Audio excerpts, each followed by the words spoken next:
तो हेलो दोस्तों, आज की इस वीडियो में क्लियर करने वाला हूं आर्टिकल 1 से लेकर आर्टिकल 365 तक सारे आर्टिकल्स को। तो आर्टिकल 1 भारत राज्यों का संघ है, आर्टिकल 2 नए राज्यों का प्रवेश, आर्टिकल 3 नए राज्य सीमा और नामों में परिवर्तन। अब आता है भाग 2। भाग 2 में आता है नागरिकता, जो कि याद करने की ट्रिक है नाग पंचमी। तो यहाँ पर जो भाग 2 है नागरिकता का, यहाँ पर जो आर्टिकल्स हैं हमारे, वो 5 से लेकर 11 तक मेरे आर्टिकल यहाँ पर आते हैं। तो याद करने की ट्रिक मैंने आपको क्या बताई है, नाग पंचमी।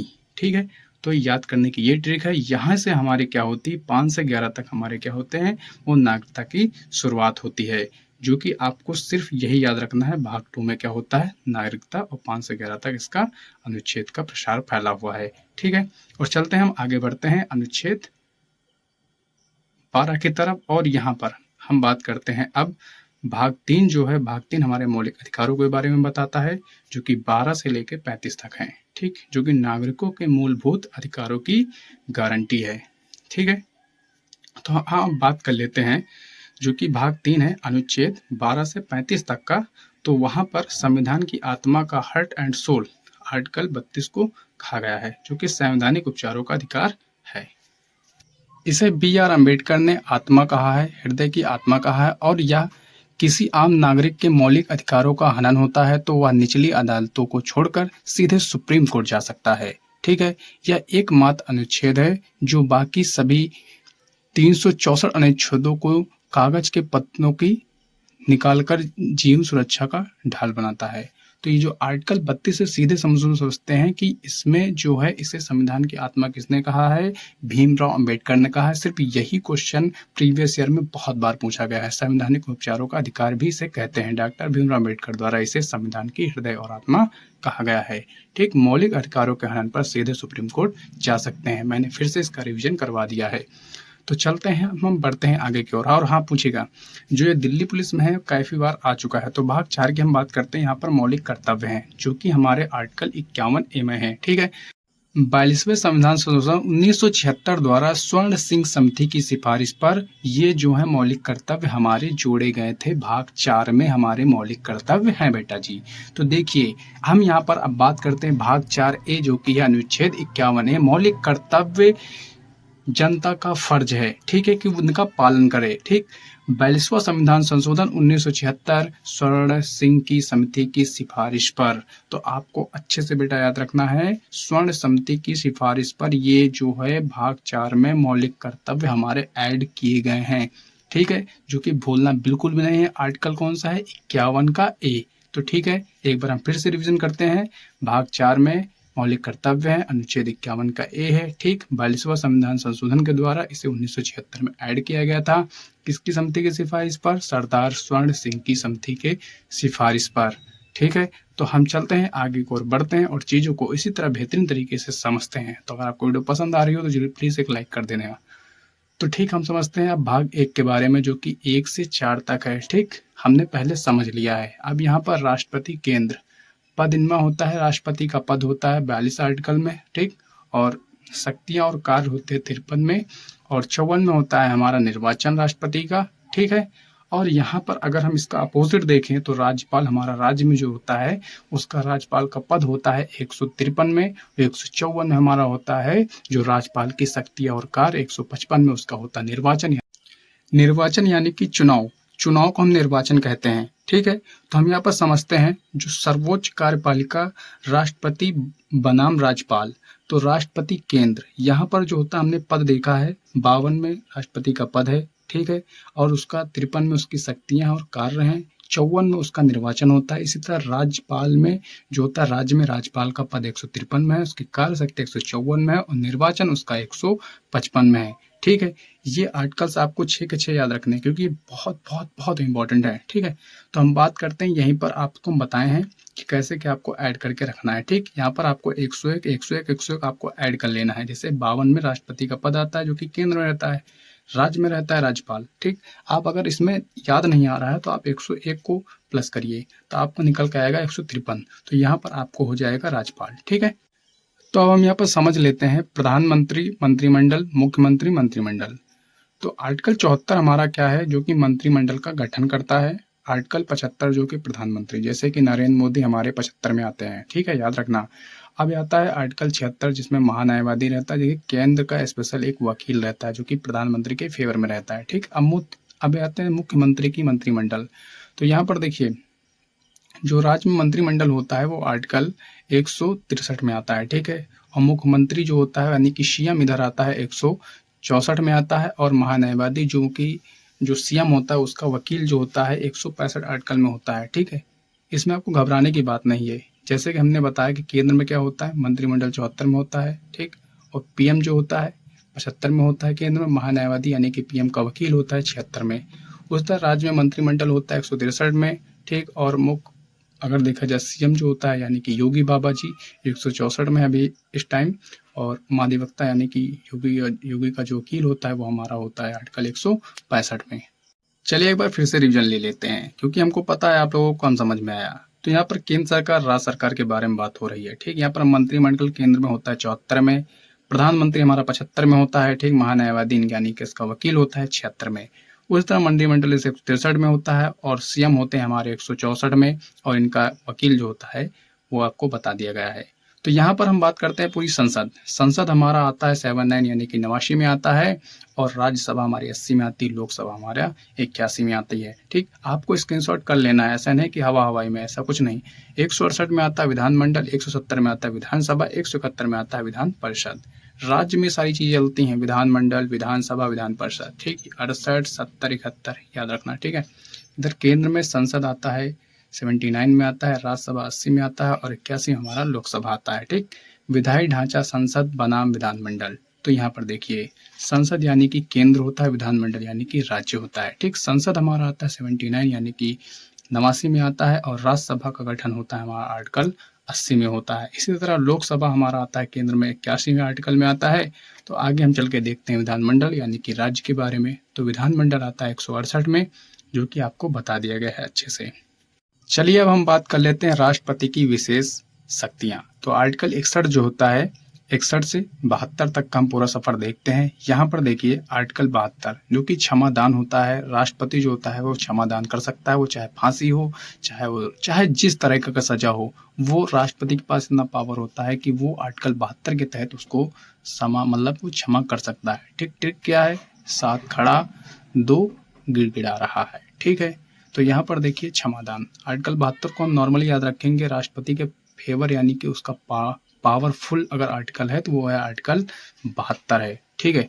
चलिए हम आगे बात करते हैं राष्ट्रपति द्वारा किसी भी सजा को, मतलब फिर से हम बता रहे हैं आर्टिकल 72 जो है राष्ट्रपति द्वारा किसी भी सजा को, चाहे वो रेपिस्ट हो, चाहे वो बलात्कार हो, चाहे वो फांसी हो, चाहे वो एनकाउंटर हो, ठीक है। आर्टिकल 72 मैंने बता दिया है, फांसी की सजा भी माफ करने की शक्ति है, और ये कोई भी सजा माफ कर सकते हैं, ठीक है। अभी हम बात करते हैं आगे जो राज्यपाल होता है ना, वो सिर्फ फांसी और ये जो होता है ये उम्र कैद या जो रेपिस्ट वगैरह केस लगते हैं इनको छोड़कर कोई भी सजा हो उनको ये माफ करा सकता है राज्यपाल। तो हम आगे बात करेंगे डिटेल्स में, आपके सामने जब पीडीएफ आएगी आपको अच्छे से समझ में आएगा। और हाँ, आप लोग इन चीज़ों का स्क्रीनशॉट लेकर जरूर रखें। तो आर्टिकल हम 61 की बात करते हैं जिसमें महाभियोग, आर्टिकल 61 में क्या महाभियोग है, किसी भी सदन में लगाया जा सकता है, ठीक। राष्ट्रपति के ऊपर किसी भी सदन में लगाया जा सकता है, ठीक है। 14 दिन पहले पूर्व सूचना अनिवार्य है, मतलब कि अगर राष्ट्रपति को हटाना है, ठीक है, तो आप ये नहीं कि डायरेक्टली 14 दिन पहले आपको उसको नोटिस देना पड़ेगा। आर्टिकल 61 से देखो महाभियोग लगता है, राष्ट्रपति को हटाने की प्रक्रिया है, ठीक है, 14 दिन पहले की, ठीक है। अनुच्छेद 123 अध्यादेश, ठीक। यहाँ पर आर्टिकल 123 अध्यादेश इसमें जारी होता है, ठीक है। यहाँ पर देखिएगा हम समझाते हैं आपको विस्तार में। यहाँ पर देखिए आर्टिकल 123 जो है अध्यादेश है, जब शस्त्र ना हो सीधे राष्ट्रपति के हस्ताक्षर से कानून जो कि पारित होता है, ठीक है। ट्रिक क्या है, 1 2 3, मतलब 1 में होता है लोकसभा, 2 में आता है राज्यसभा, 3 राष्ट्रपति।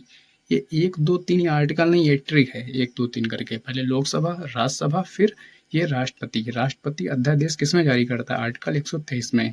ये राष्ट्रपति के पेन की पावर है जहां पर वो अध्यादेश जारी करता है, ठीक है। हस्ताक्षर से कानून मतलब पारित होता है, ठीक। अब हम बात करते हैं आगे आर्टिकल के बारे में बात करते हैं। उससे पहले आपको बता दें, अगर आपको वीडियो पसंद आ रही हो तो प्लीज़ भाई एक लाइक कर देना, क्योंकि ये बहुत इंपॉर्टेंट है और आर्टिकल आपको एक लाइन से नहीं पढ़ना है। जो मैं पढ़ा रहा हूँ इंपॉर्टेंट आर्टिकल पढ़ा रहा हूँ, सारे प्रीवियस ईयर है, उठा के देख लो कोई भी एग्जाम, आपको ये आर्टिकल जरूर फंसे मिलेंगे। ठीक है, अभी लेटेस्ट में यूपीपी होने वाला है, तो बहुत तगड़े आपको कॉन्सेप्ट मिलेंगे। आगे जो भी एग्जाम आने वाले हैं बहुत तगड़ा मिलेगा। ठीक, आर्टिकल 143 सुप्रीम कोर्ट की सलाह, यानी कि जो राष्ट्रपति है ना, वो सुप्रीम कोर्ट का जो जज होता है मेन, वहाँ से वो सलाह ले सकता है। ठीक है, राष्ट्रपति कानून से सलाह ले सकते हैं, लेकिन मानने के लिए बाध्य नहीं है। ठीक है, मतलब बाध्यकारी नहीं है कि मतलब वो माने ही, ऐसा कुछ नहीं, सिर्फ वो सलाह ले सकता है। ठीक है, जो राष्ट्रपति होता है। ठीक, अब जैसे यहाँ पर पढ़ सकते हो उपराष्ट्रपति। उपराष्ट्रपति हमारा आर्टिकल 63 में आता है। ठीक, राज्य के सभापति के रूप में कार्य करता है। ठीक, राज्य के सभापति के रूप में कार्य करता है, आर्टिकल 100 मतलब आर्टिकल 64 में। ठीक, वेतन सभापति के रूप में मिलता है, उपराष्ट्रपति पद के लिए नहीं। ठीक, तो जो होता है ना उपराष्ट्रपति हमारा आर्टिकल 163 में होता है। ठीक है, 52 हमने राष्ट्रपति को पढ़ा था, वहाँ पद उसका होता है। ठीक, यहाँ उपराष्ट्रपति होता है क्योंकि उसके बाद वो होता है। ठीक है, जब राष्ट्रपति आता है तभी उपराष्ट्रपति आता है। ठीक, यहाँ पर सलाह और उपराष्ट्रपति 63-64। यहाँ पर देखिए अनुच्छेद 143 सुप्रीम कोर्ट से सलाह मानने के लिए बाध्य नहीं है। ठीक है, अनुच्छेद 63 और 64 उपराष्ट्रपति राज्यसभा के सभापति होंगे। ठीक है, आर्टिकल 64 में मतलब उपराष्ट्रपति राज्यसभा का सभापति होगा। ठीक, संसदीय प्रक्रियाएं, गतिरोध और समाधान।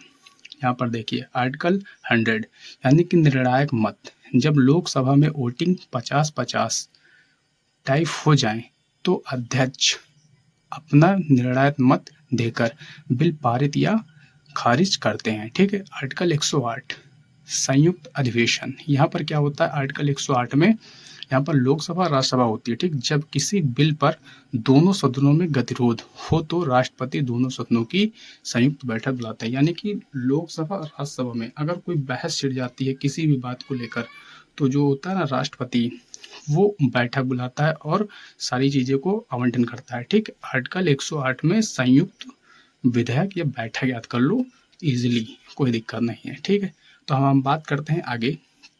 यहाँ पर वित्तीय ब्लूप्रिंट, धन और बजट का प्रबंधन। आर्टिकल 110 इसमें है हमारा धन विधेयक। ठीक, उद्देश्य क्या है, धन जुटाना। ठीक, टैक्स घटाने, बढ़ाने, कर्ज लेने की प्रक्रिया या सबसे पहले केवल लोकसभा में पेश होता है। ठीक है, आर्टिकल 110 में क्या है, धन विधेयक। आर्टिकल 112 में है बजट। उद्देश्य क्या है, वार्षिक विवरण, सरकार के एक साल के खर्च और आय का पूरा लेखा जोखा यहाँ पर होता है हमारा आर्टिकल 112 में बजट। ठीक, वित्तीय विधेयक हमारा पेश होता है आर्टिकल 117 में पेश होता है। उद्देश्य क्या है, खर्च करना। ठीक है, जुटाए गए धन को विकास कार्यों, सड़क पर खर्च करने की प्रक्रिया। आर्टिकल 116 में आता है लेखा अनुदान। उद्देश्य क्या होता है, अतिरिक्त खर्च। ठीक, बजट के बाद बचे हुए या अचानक आय खर्चों के लिए अलग से पास कराया गया बिल। तो यहाँ पर सारी चीज़ों को हम समझते हैं। धन विधेयक हमारा आर्टिकल 110 में आता है, बजट हमारा आता है 112 आर्टिकल में आता है। ठीक है, और हमारा अगर धन विधेयक की बात की जाए तो हमारा आर्टिकल 117 आता है, और अगर लेखा अनुदान की बात की जाए 116। ठीक, न्यायिक ढांचा और ऑडिट जनरल। यहाँ पर देखिए सुप्रीम कोर्ट का गठन हमारा होता है 124 में, जो कि दिल्ली में है। ठीक है, राज्यों के लिए हाई कोर्ट 214 आर्टिकल में है। ठीक, राज्यों का जो हाई कोर्ट आता है हमारा 214 आर्टिकल में आता है।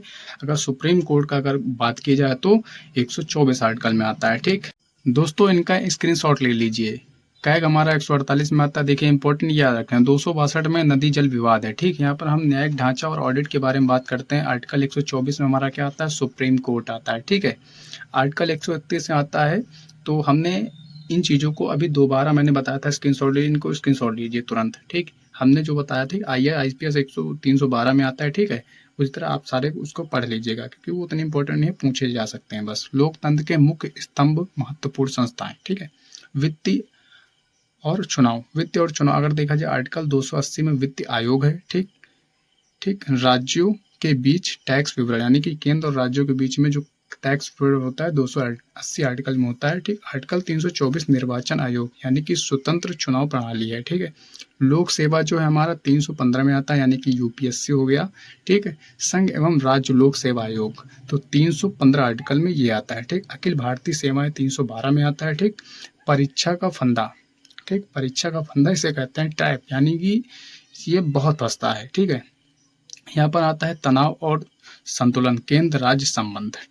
दोस्तों इसका स्क्रीनशॉट लेकर रखिए क्योंकि ये इतना इंपॉर्टेंट नहीं है, बस आप एक बार पढ़ लेना, बस फंस जाएगा। तो यहाँ पर हम बात करते हैं वित्त आयोग, अखिल भारतीय सेवा और संघ लोक सेवा आयोग यानी कि यूपीएससी के बारे में। तो यहाँ पर राष्ट्रीय आपातकाल हमारा लगता है 352, राष्ट्रपति शासन 356, वित्तीय आपातकाल 360। ये बहुत सारे इंपॉर्टेंट है, तीनों आर्टिकल बहुत इंपॉर्टेंट है। ठीक, यहाँ भारत में आज तक कभी नहीं लागू हुआ। अगर देखा जाए वित्तीय आपातकाल अभी तक कभी नहीं लागू हुआ है। ठीक है, ये राष्ट्रपति आपातकाल लगा है। ठीक, मतलब 356 जो है ये बहुत इंपॉर्टेंट है, राष्ट्रपति शासन। यहाँ पर जो होती है राष्ट्रपति के सिग्नेचर होते हैं तभी वो आपातकाल मतलब लगता है, ऐसे नहीं लगता है। ठीक है, आर्टिकल 352 जब युद्ध होता है तब ये लगता है। आर्टिकल 356 जो होता है राष्ट्रपति में जब कोई चीज गिरावट आ जाती है तब लगता है। ठीक, अगर देखा जाए संरक्षण, पहचान और संशोधन, आर्टिकल 17 सती प्रथा का अंत है। आर्टिकल 29 अल्पसंख्यक हितों का संरक्षण है। ठीक, आर्टिकल 40 जो है पंचायती राज प्रणाली है जो कि ग्राम पंचायतों का गठन करता है, आर्टिकल 40। ठीक है, राज्यसभा हमारा 343 में है,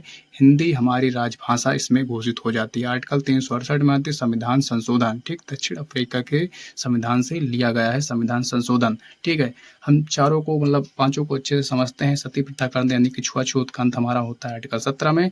ठीक, अल्पसंख्यक हितों का संरक्षण हमारा होता है आर्टिकल 29 में। ठीक, और पंचायती राज्यों की बात की जाए 40 में। हमने जो कि अभी पहले पढ़ रखा है वही रिवीजन के लिए आप लोगों को लगाया गया चार्ट है। तो आई होप दोस्तों आप लोगों को ये वीडियो पसंद आई होगी। तो अगर आपको पसंद है तो प्लीज़ प्यार से एक लाइक कर दीजिएगा और चैनल को सब्सक्राइब करके रखिएगा क्योंकि मैं आगे आप लोगों के लिए बहुत ही अच्छा कंटेंट लेकर आने वाला हूँ जिससे आप लोगों का बहुत ही अच्छा स्कोर बूस्ट होगा।